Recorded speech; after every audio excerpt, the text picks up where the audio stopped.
Bây giờ màu thơm đẹp nổi quá dạ tôi thơm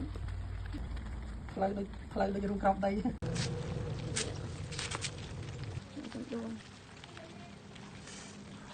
anh uống mình ấy nó sẽ tự nói ly cạn đông ly ấy tụi ăn và phải về si hai tới tự nói bị lắng không ai đó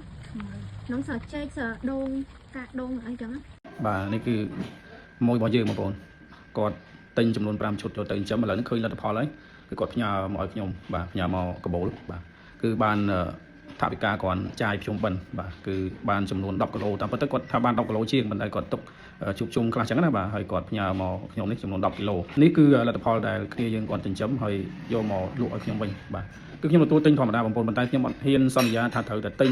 ជាមួយបងប្អូនណាទេគឺខ្ញុំទិញនៅពេលដែលខ្ញុំត្រូវការ ចឹងខ្ញុំអត់មានចុះកិច្ចសន្យាថាត្រូវតែទទួលទិញបងប្អូនមួយណាគឺអត់មានទេអានេះគឺខ្ញុំនិយាយការពារខ្លួនឯងការពារតិចទៀតទៅមិនដឹងថាទីផ្សារយើងវាយ៉ាងម៉េចទេចឹងយើងមិនមែនបំផុសបំផុលឲ្យបងប្អូនយើងចិញ្ចឹមទេគ្រាន់តែថាបងប្អូនអាចចិញ្ចឹមសាកល្បងបានថាតើទីផ្សារនឹងវាយ៉ាងម៉េចរៀនធ្វើទីផ្សារខ្លួនឯងខ្ញុំជួយបងប្អូនរហូតបាទបងប្អូនចិញ្ចឹមមិនបានលក់ទេគ្រាន់តែហូបខ្លួនឯងនឹងក៏បានដែរបាទហើយបើសល់ទៅអាចសួរខ្ញុំថាខ្ញុំទិញឬអត់បាទសូមអរគុណបងប្អូន